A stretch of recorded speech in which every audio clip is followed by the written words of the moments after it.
You are listening to the Full Send Rejects, a Swirly Productions podcast where you never know what's going to happen next because we really don't know either, but we do know we're a top 10 podcast in Pittston.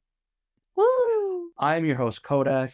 And I'm your other Kodak. And we're just here to send it. We have no structure today. No, not at all. We kind of have a loose idea, but we're just going to see where things fucking go.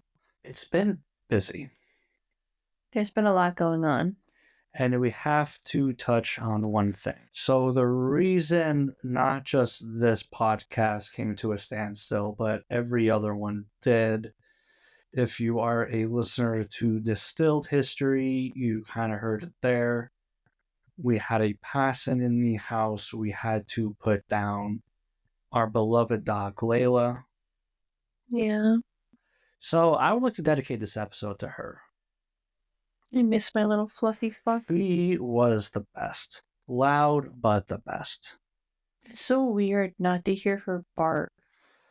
We were just from the stairs before to come up here to record, and there's dogs barking outside, and Roscoe just wants to go to bed where she would have just lost her shit. She would have been barking at everything. Squirrels outside, a leaf blows.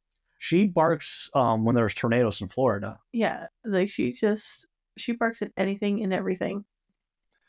It's just so, I'm not used to it yet. I'm not used to pulling up in the driveway and not hearing her barking. It is. It's like I have one in the chamber. I'm ready to say, shut up, Layla. It's like, it's not there no more. And it's just. No, it's very eerie to me. It's like, you know those like scenes in movies or shows when they go into it's a haunted situation or whatnot, and things are just really quiet. Like you're waiting for something to happen. That's what it's like. Yeah. But I don't want to spend this episode being sad about it. Although it is very sad. But to me, I'm just grateful I got to have her for as long as I did. Yeah. And you as well. Yeah. I have to say I'm very appreciative for you allowing me to be a part of her life. And letting her be her fur mommy because I loved her so much. I miss her so much. I still just never forget when she first came into the house. Like when I first got her, like permanently. Yeah. Oh my god, little just fur ball. She was. Remember the first time I completely shaved her down? Oh my god, that was terrifying. She looked like a naked mole rat. It was terrifying. That was a thing from Silent Hill. That's what she looks. It was so cute. You didn't realize how small she was until you shave her down completely. Like she was just all fur. Like you look like a medium-sized dog, and then you shave her, and you're like, "Oh shit, you're a little shit." Like Billy nails on the head. She looked like a bear cub. Yeah. With little bat ears. Ugh. It's been a lot of memories since everything, but. Yeah. And Roscoe misses his sister and the kids. Ugh. The first morning afterwards, Alina comes out. Where's Doggy? Where's Doggy? The doggy? Oh, shattering. Completely shattered. She loved it. Layla was her buddy. Oh, yeah. Because Layla didn't give a fuck. She didn't. And Roscoe was he's a couch potato. Yeah, they're just complete opposite ends of the spectrum. Yeah. Where Layla would lay down on the floor and Alina would play with her and hug her and play doctor with her. Yeah. And like if there was a noise or something, Layla would jump up, bark, and Roscoe would sometimes move his head. I think Layla was the reason why Alina started acting like a dog. It's possible. Layla was just extremely active. Yeah. I miss my foot warmer at the dinner table. Yeah. She would lay underneath my chair. And it was a lot easier to clean up after dinner, too. Yeah, because anything that Alina dropped, she was just right there. She was just a little savage attitude. Like, Roscoe was nice about it. Yeah. He'll sit there. Oh, wait, he'll sit if you want. He'll just nibble. Layla was a savage. Yeah, Roscoe waits for you to leave the room and be like, "Oh, pheasant scraps, let me eat these." They really are just complete opposite ends, like personality-wise. Yeah. Like, he's just old man. He's happy. He's a grumpy old man. I don't call him... He's a grumpy old man. She was just carefree, and animals are like children, and just They are. She was just family. you know, But she's definitely going to be missed. But this episode's for her. Yeah. Wherever this goes, go to her. This is for her. yeah, Because there's been some other things we've been doing. This is our first episode since mid-February, so we're almost a month since Crackhead Island. since Crackhead Island. Yeah. Oh my god, I had a different idea today, and it's kind of worse. It's 100% worse, and we're taking a quick left turn. Oh, Okay, so what if we take 50 immigrant children, okay, no. and 50 already here orphan children, and just put them through a series of tests of um aptitude tests and athletic events, and just see who wins, and whoever wins gets parents. What? That is terrible. It's terrible for 50 people to get adopted because they're the best.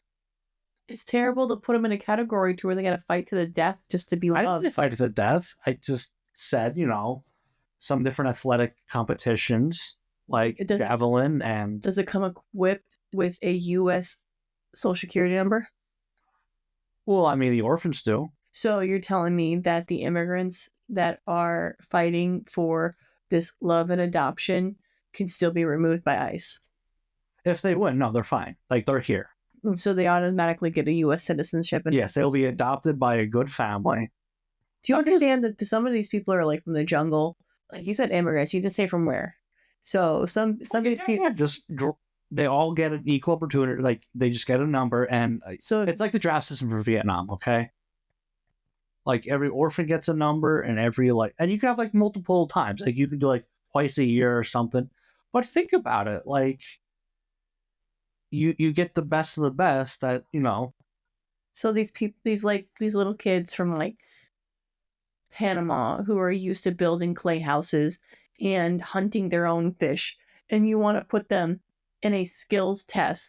I also aptitude arithmetic and grammar, and which I think the natural citizens are going to cancel itself out. Exactly. Think about it. It's so no one wins. So no one gets adopted. Well, someone's have a better score. You can get you'll have scores. Think about it. I'm not saying it's a morally correct answer.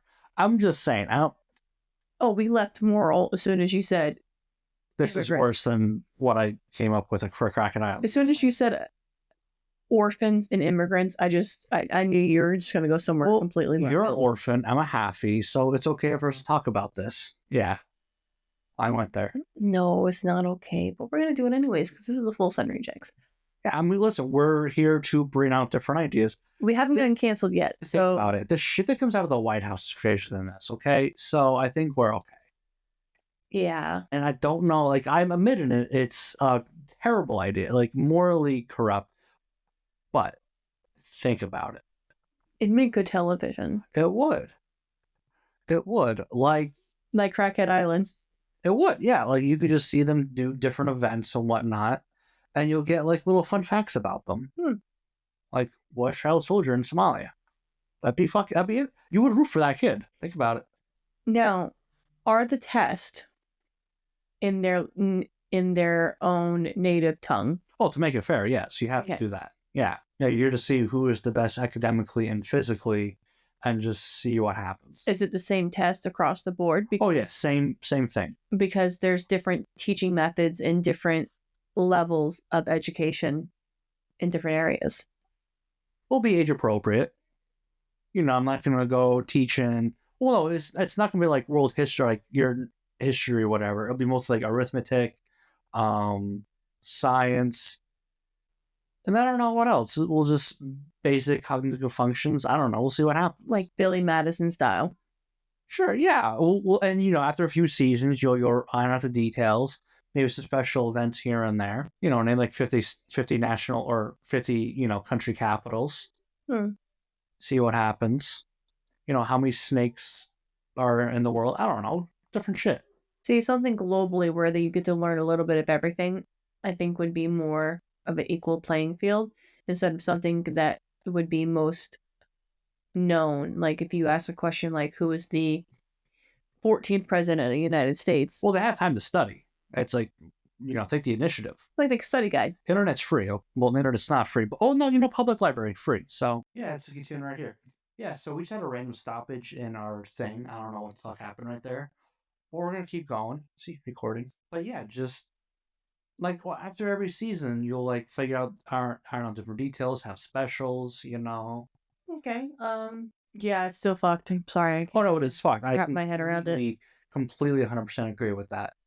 So I mean, we also have television shows where you have celebrities with game shows saying, "Are you dumber than a fifth grader?" Insulting the intelligence of a full-grown person. see, that's again their own fault. Which I actually had that board game at one point in my life.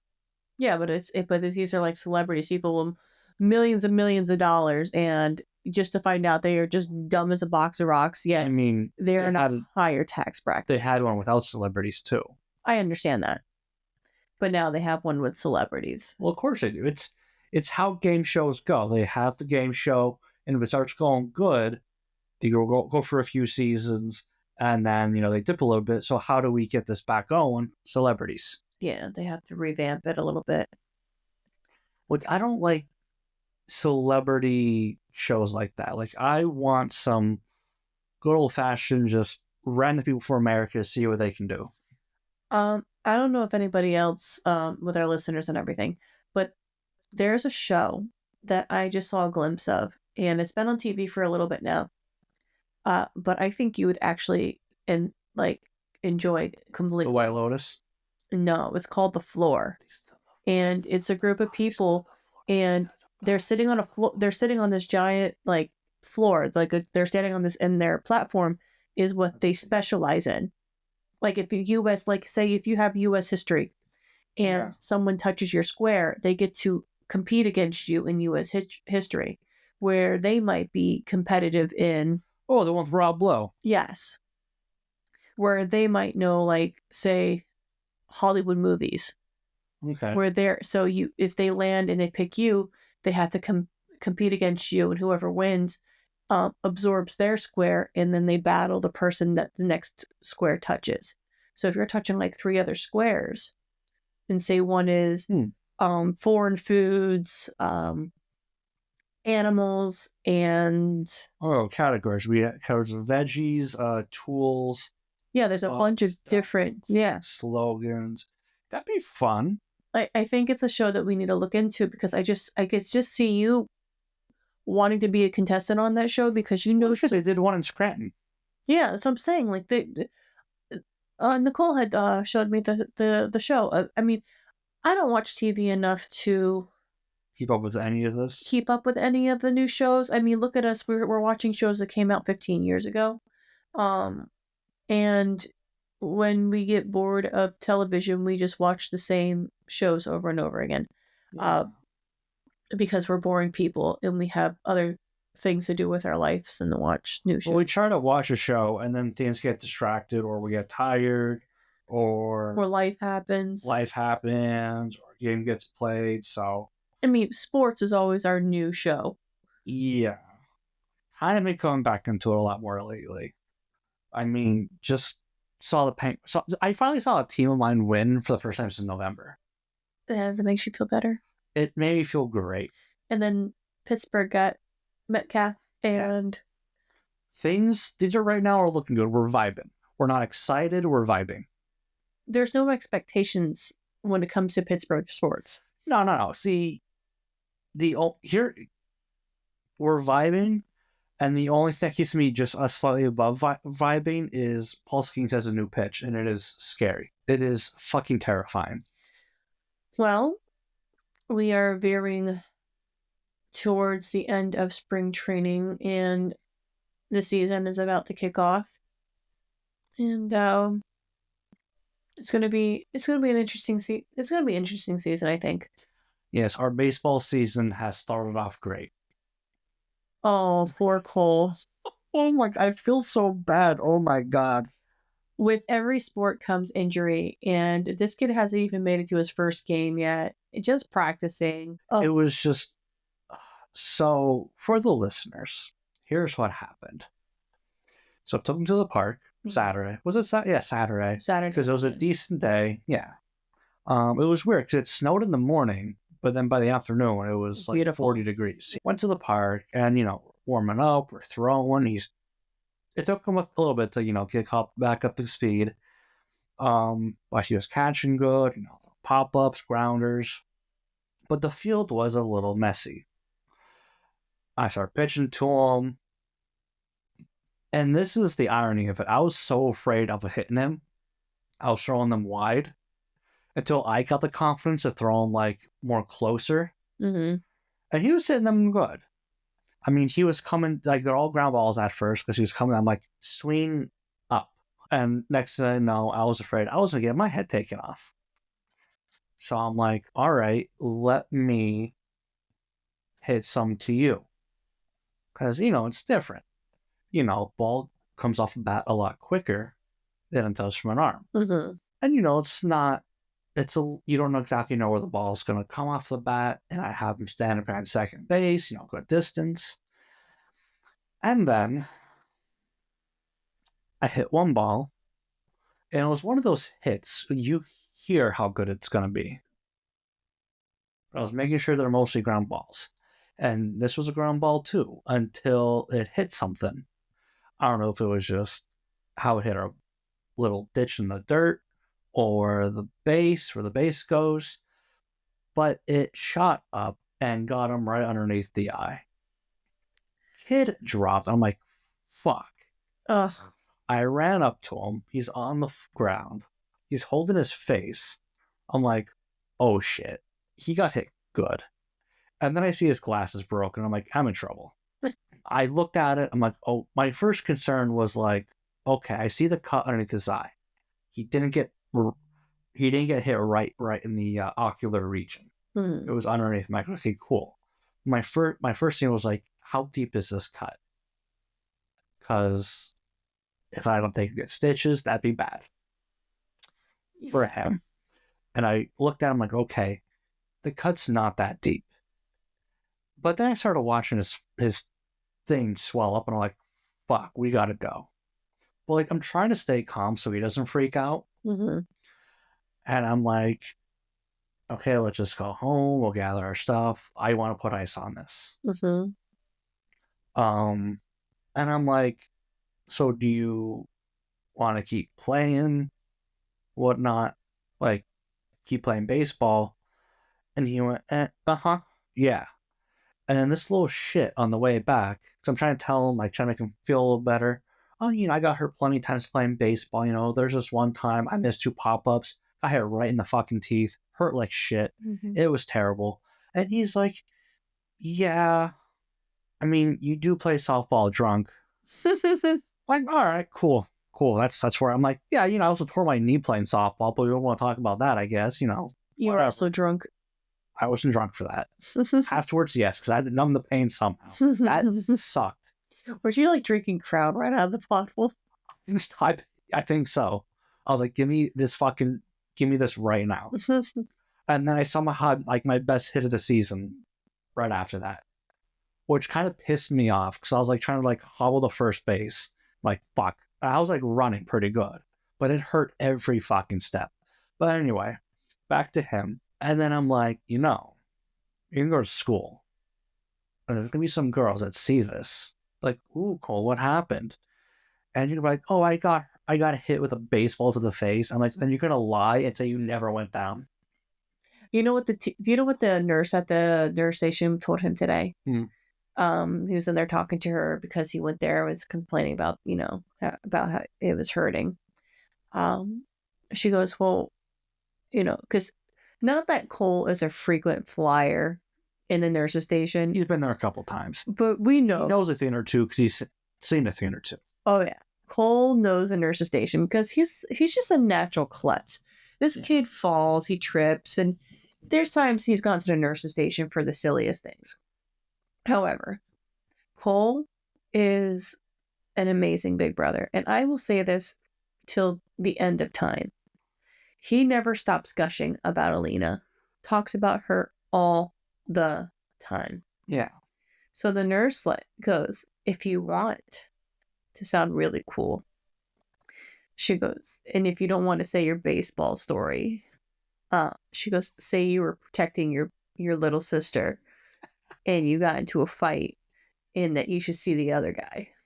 That's awesome. And she's like, girls love a guy who protect their little sisters. I'm like, what the fuck is this nurse? She set him up. Is she? But here's the unsung story here. Mm-hmm.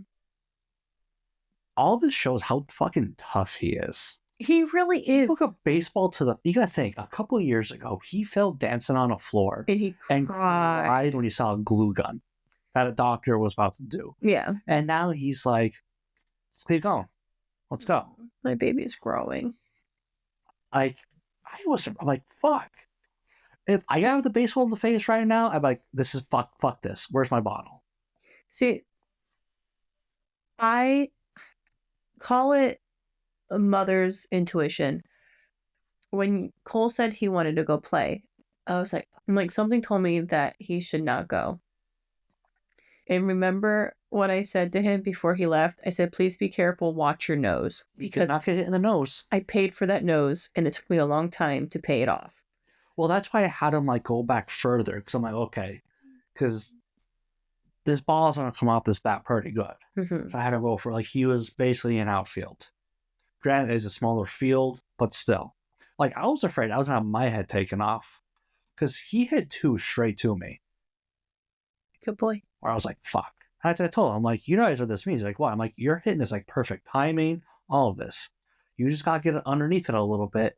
It's going to go over a pitcher's head into outfield, and you're probably going to get to second base. Like, for someone who hasn't really hit before, he has good instincts, and it's kind of impressive. I mean, some people naturally have it in them. And, you know, he tried different sports, and he just wants to find one that he's comfortable with. And if baseball is it, then... Listen, he's basically going to be the next Paul Skeens. I mean, let it happen. Like Paul Skeens plus Barry Bonds minus steroids. Let us retire in Pittsburgh on a Pittsburgh Pirates salary. It may be a small house because, they don't get paid much. But in the MLB, they don't have a cap space. Oh, wait, no, the Pirates, yeah. Yes, the Pirates. Yeah. Unless he starts playing like Skeens or McCutcheon. They still make millions. Yeah, they still make millions, but I'm just saying, let us, because that's the dream. I mean, our dream is Pittsburgh, regardless. Yeah, I guess if we have a successful kid out of it too, that's so we can. Better. But look, think about, we could have just front row seats all the time, gear all the time, new gear, new everything. We could travel with him. We'd just be those retired parents that just support their son while he's living the dream.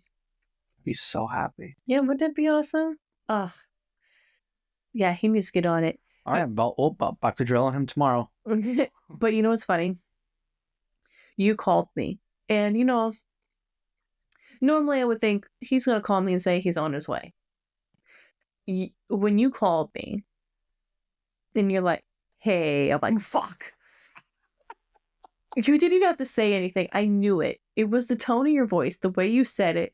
You were talking to me like you just took the last cookie from the cookie jar. And you're like, hey. Well, like, I wanted to make sure Ice was getting ready for him. And you're like, you need to get some ice. It's not his nose. So I'm thinking, okay, did he skin his knee? Did he fall down and hurt something, twist his ankle, or did he fuck his wrist up or something? And it wasn't even it. The funny part is, he told me it popped up and hit his face, right below his eye. It wasn't even till mid-conversation, till he almost walked through the door, that he told me that he broke his fucking glasses. Well, I'm sorry. I cared more about the well-being of him than I understand that. But you've been like, hey, he got hit in the face and his glasses broke. No, it wasn't until after where Cole's walking in with a lens. Well, we had to say something for the dramatic entrance. And now he's like, not only is he black and blue and bruised and swollen, but he's walking around blind. Well, he's literally a young Kodak. Yeah. Welcome to the club. Bad eye and everything. He just hurt his opposite eye than me. Like, there's certain what is it? When you go through like a Metamorphosis. no. What am I thinking of? I don't. When you go to college and you join a sorority or a Pledge. yeah, there's certain pledges that you have to perform to be a true through and through Kodak male. You have to play sports, get hurt, and do it blind. Listen, I got hurt a lot playing sports. Guys, when I played Little League, I never got out of the way if I was going to get beamed. You were getting beamed whether or not you were playing sports or not. That's honestly why I kind of did. I was like, fuck it. I'm used to this shit. Let's go. It'd be Cole's not used to that. Cole's not used to I think physical. it was coming from my head. I got out of the way. Yeah. You know, the Jackie Robinson method. But fuck it.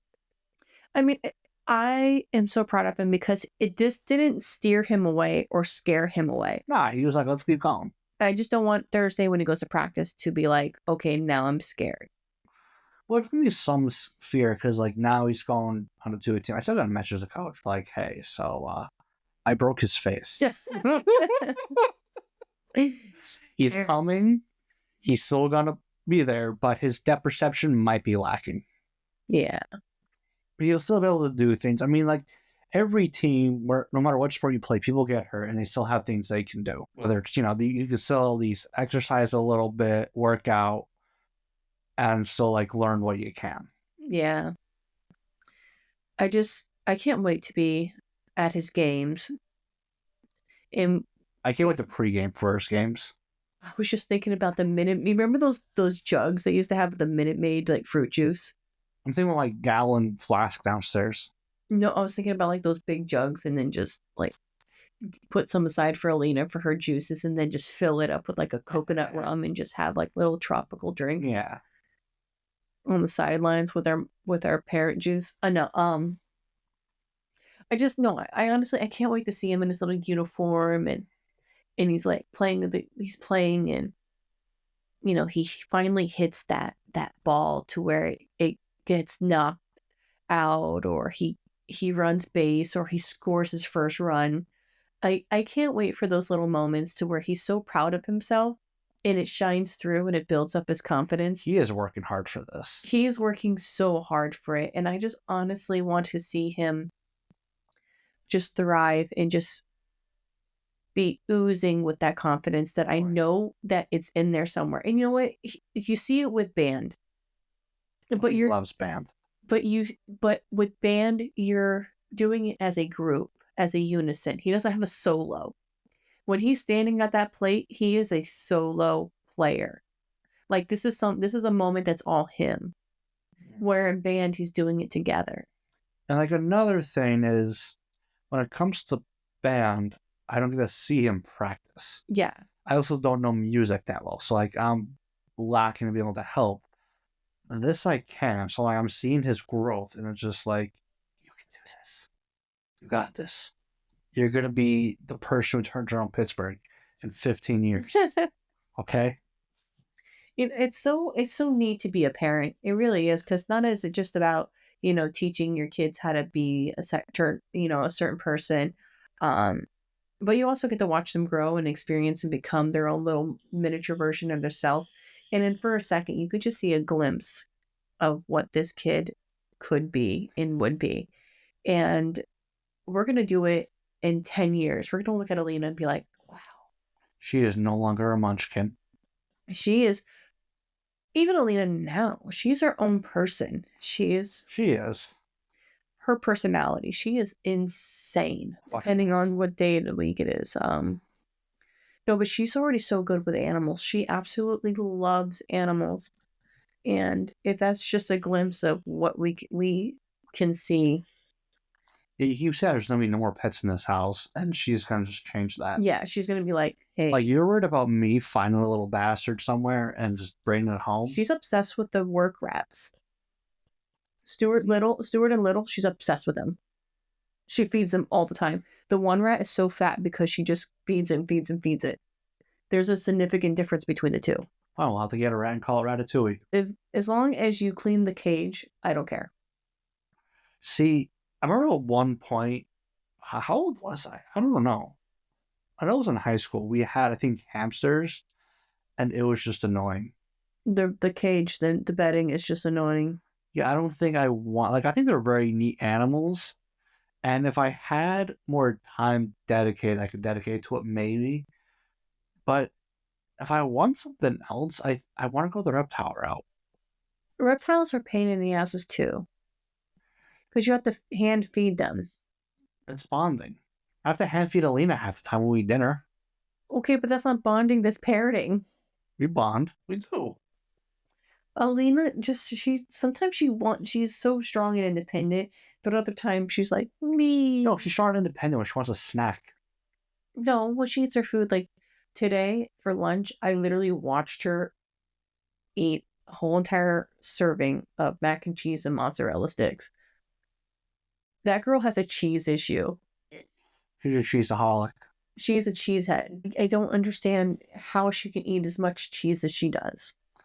I mean, I was pretty big into the dairy. Oh, I love cheese. Cheese, grade A. But you look at her, like, if she's in a mood, she can be in the worst mood in the world. All you gotta do is say, "Do you want some cheese?" Yeah. Yeah. Cheese. She's a fucking cheesehead. Ugh. But yeah, I'm so proud of our two kids. Me too. But Now that you're not beating your kid.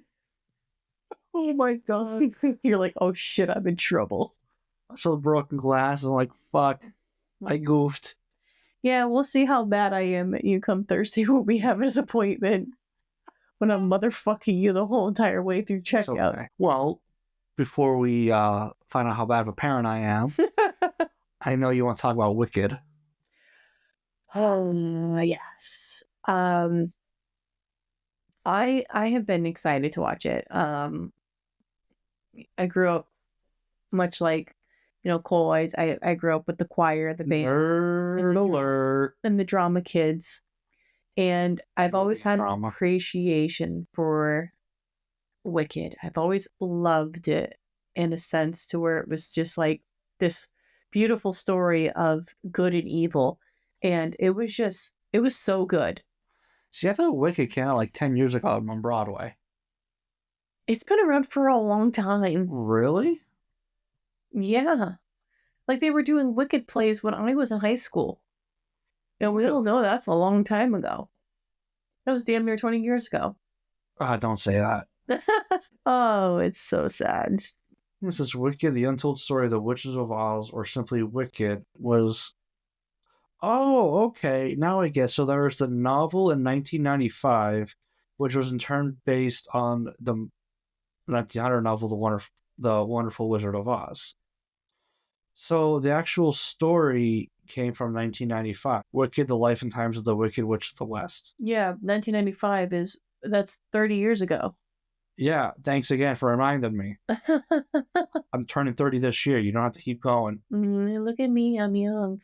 Right? So I wasn't sure that you would appreciate and like the movie, but after seeing your face when they opened for the Oscars, She's such a good, like, Cynthia Erivo is that beautiful girl. singer. She is that girl. She is fucking fantastic. Flawless. You could tell me she's gonna be in any scene, and she's on that list now because there are a few actors and actresses and just performers in general where if you attach their name to it, I'm fucking in. She's been doing Broadway for a long time, and this is the first time that people have been able to look at her and see her in a different light. She did so amazing. Her voice is absolutely impeccable. The range is, it's to die for. I honestly, and Ariana Grande has one of the best vocals of,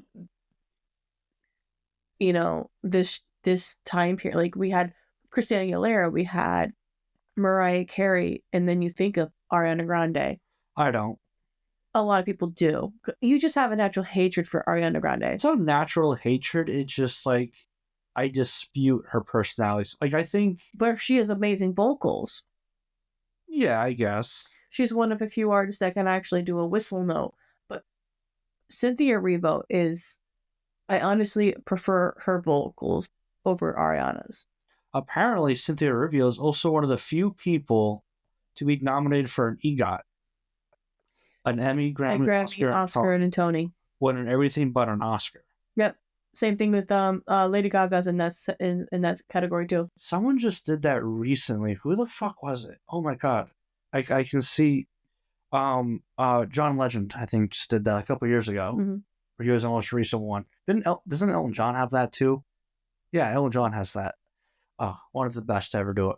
One of the best. Yeah, she's amazing. And I was worried that you're going to be bored watching the movie, but there was times I look over at you and you're like, well, I remember, and I forget what movie, but there was like some huge musical like 10 years ago. Tried to watch it. Oh my god, was it like French themed or something? I don't know. Was it Rent? No, I'm not gonna go look at like musicals over the years and figure out what it is because I just cannot. Once I see the name of it, I'm gonna know it. But I got maybe 20 minutes into it. I'm like, I can't do this. Mm-hmm. Even the one that Hugh Jackman did, The Greatest Showman. Oh God, so good. Couldn't like. I'll try it again. By the time I just couldn't get into it, which was weird because I love music, I love movies. You think it'd be a perfect like meeting, but I couldn't just. But this time, it's like holy fuck, her voice is amazing. Yeah. Do you actually sit there and think most like all Disney movies are musicals? Well, yeah, there is that too, but it's different. Was it animated? No, it's just different. It's still a musical. Disney movies pull my heartstrings, okay? Yeah, they do. But so does Wicked. Where did Wicked pull my heartstrings? When you realize that she is not some evil green witch and that she was trying to save my heartstrings, that she was doing it for the animals. Yeah, it's not pulling my heartstrings, okay? Now, if like animals. Now, if like she was going to save the goat and the goat died, that'd be pulling my heartstrings. But I imagine that might happen in part two, which is going to fuck me up. At that point, we can come back to this conversation. I'll agree. I think part two is really going to fuck you up. Oh yeah, now I'm invested in this now. Because you already know what's going to happen. No, I don't. Wait, I saw Wizard of Oz when I was 8. But they told you in the beginning of the movie what happens to her. Yeah, she gets killed by water. Yeah. Yeah, I remember that part. That's like one of the most iconic film scenes ever. So, but you already know her fate. That's why as a growing up, I constantly try to throw water on my mom. But that's not pulling your heartstrings, knowing that you're watching this person who had everything stacked against her whole entire life. She's been picked on. She's been judged. There's no shock to it. Like I know it's coming. I'm like prepared for that. It's okay. You know, Mufasa dies when you watch The Lion King, and you still cry every time you watch it. That's emotionally connected to that movie, all right? You can't be emotionally connected to somebody who was cast aside from their own family, someone who was treated differently. I mean, if I watched it when I was 7, okay, show me Matilda, okay, I might get a little emotional for that. And then to realize that you were going on this journey to become a better person and do things for other people, despite of the things that are stacked against you, and the people thinking that you can't do it. Nope. Oh. I will go evil deeds. You were trying. I will do evil deeds, okay? Honk honk. People relate to being the underdog. And I think this Wicked is more than just the Wizard of Oz story. See, here's the thing. We're going to eventually watch, when the second one comes out, we're probably going to see the movie when it comes out. We're going to see the theaters. Yeah, we're seeing the theaters. By that time, Cole can watch Alina. We're going to do it. And then probably watch Wizard of Oz after that. I mean, I got to watch Wizard of Oz now. Yeah. Have to.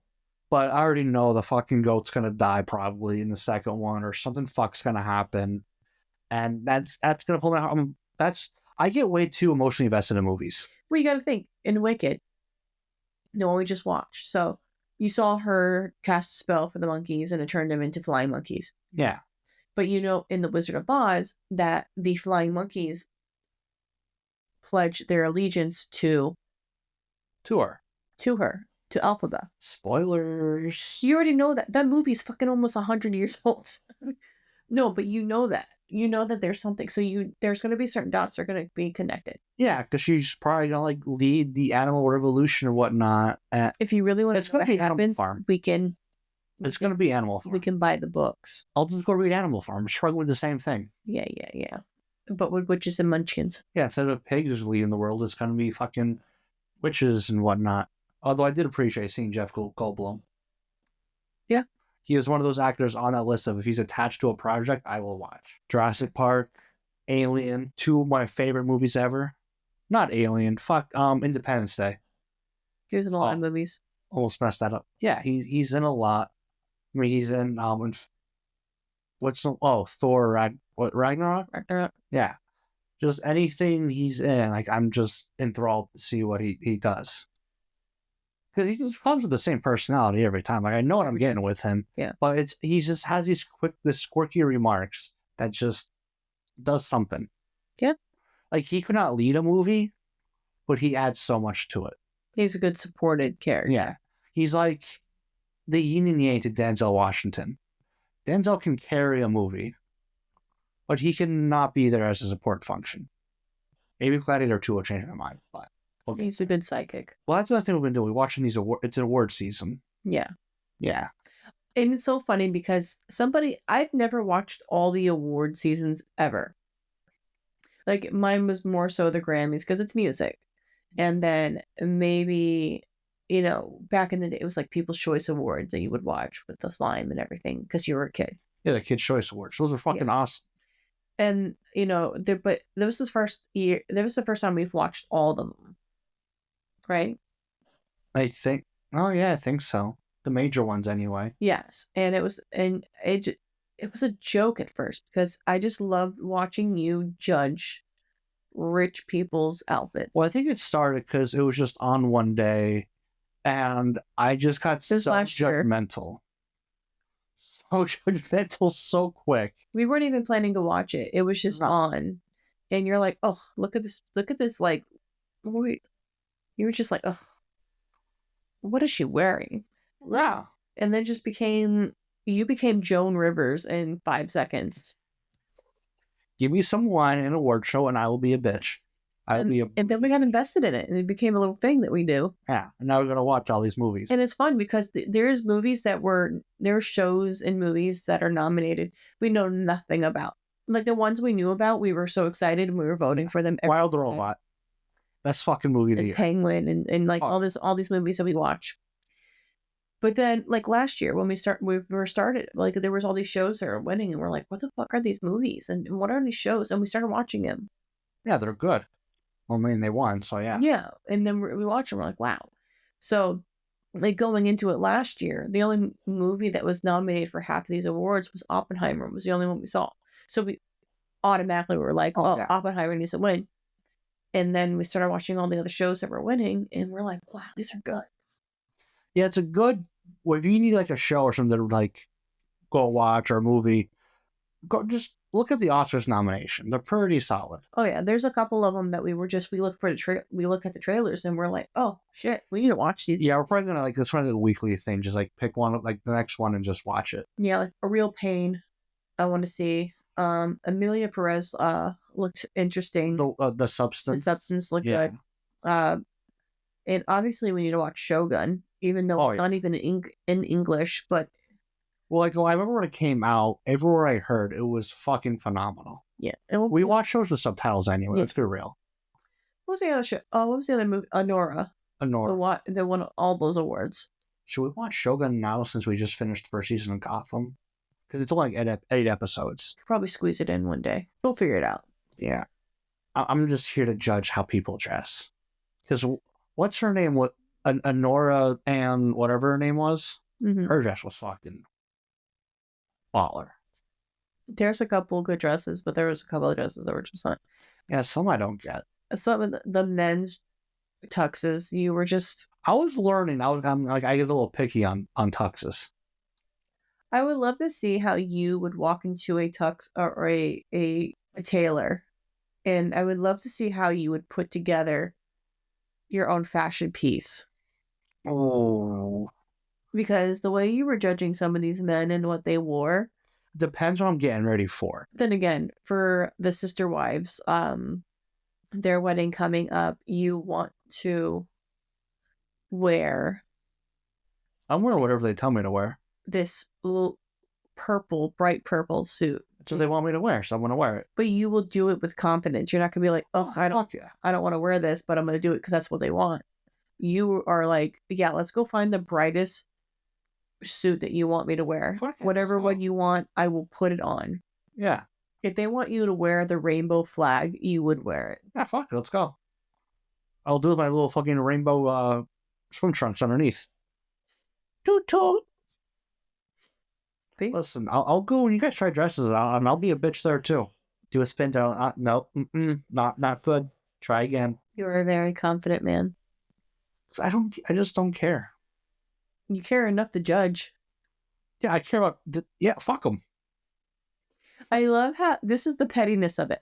I love how you can look at somebody who spent $20,000 or more on an outfit. Right? I love how you can sit there and be like, none of this goes together. This is absolutely atrocious. I can never match my sock. But you're sitting there with 2 different socks on and a pair of pants and a shirt that does not match at all, with scruff on your neck from like a month ago, and you still have barbecue sauce in your beard from when you had chicken wings. I also, about most of the year, judge professional athletes when I might take me 6 seconds to run 10 yards. Okay. So let's just think about this for a second. I do say it. It just, I love the fact that you become this different person. I yell at professional athletes who I know can kill me. Yes. And then you judge people on fashion when you have none of your own. I have an eye for it. Yeah. But you don't use it. Well, because I don't need to use it. I'm not winning an award. I already got a trophy wife. I don't need anything else. Yeah. It's a compliment, right? Do you know a trophy wife? That you're golden? That's not what that means. What does it mean? A trophy wife? Yeah. Is a wife that looks good when you make all the money. It's not a trophy wife. I make my own money. I know. It's adorable. I thought it was like you won.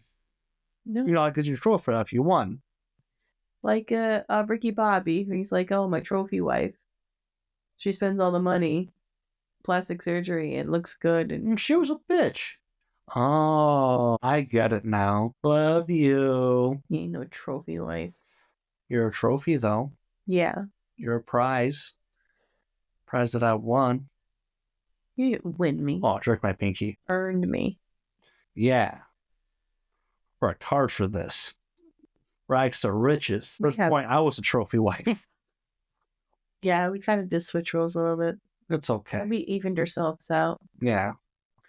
That's the thing about relationships. You kind of, when one's down, you take care of them, and then the other one goes up, and then it goes back. Yeah, and then you fund Orphan Island. Or Crackhead Island. Oh my god, the winners can fight each other. Imagine there's like one crackhead versus like 20 orphans. What if the prize for the orphans is to inject them with crack and then throw them on the island? Yeah. The winner gets the best family. Oh my god, it's terrible. Terrible. Bad. Congratulations. You win the best family. Hey family, congratulations. You win a crackhead immigrant. Oh my god, that's terrible. Oh my god. Not only does he doesn't speak English, but he also has a meth problem. He just says grande methe. Mucho más. Oh my god, it's like that one episode of Family Guy where like, oh, what happened? Meg got like a job at a diner. It's one of the older episodes.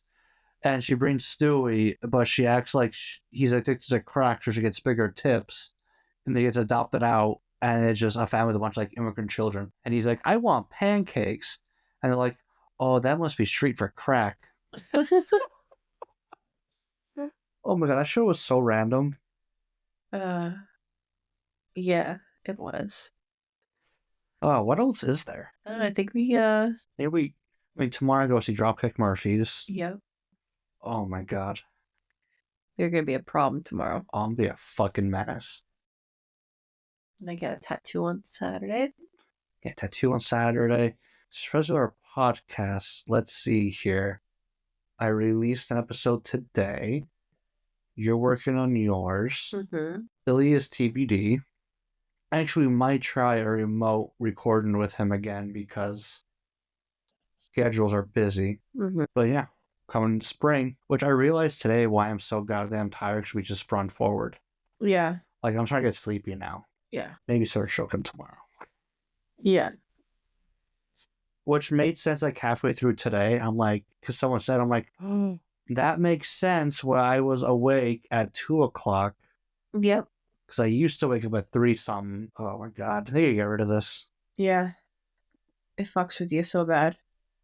But I do think that's just about everything. I mean, unless you have some random thought in there. No, I'm pretty sure next time we record, it's gonna build on our immigrant crackhead island, and I just something's gonna come up. I mean, you can throw dinosaurs on there now. I don't know. We'll think of something. an army of philosophers. Oh, oh no, the boys aren't safe. Oh.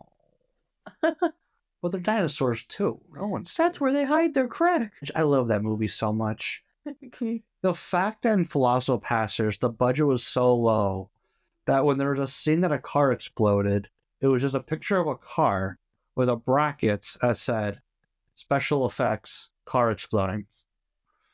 It's fucking outstanding. Thanks, sci-fi. But let's wrap this up so we can get sleepy sleep. And then I'll probably just edit this tomorrow. Okay. Publish it at some point. Okay, well, yep, that will do it for us. If you like this episode and you want to hear more, follow us, do all that stuff. What was I listening to yesterday where I said if they can say it, I can say it? Who made Clerks? Kevin Smith. If Kevin Smith can say it, so can I. Smash that like button. Give us a rating. Tell people about it. Tell us what you want to hear. Keep in mind, we do have those other podcasts if you have more niche interest. But yeah, at the end of the day, just full fucking send it. Full fucking send it.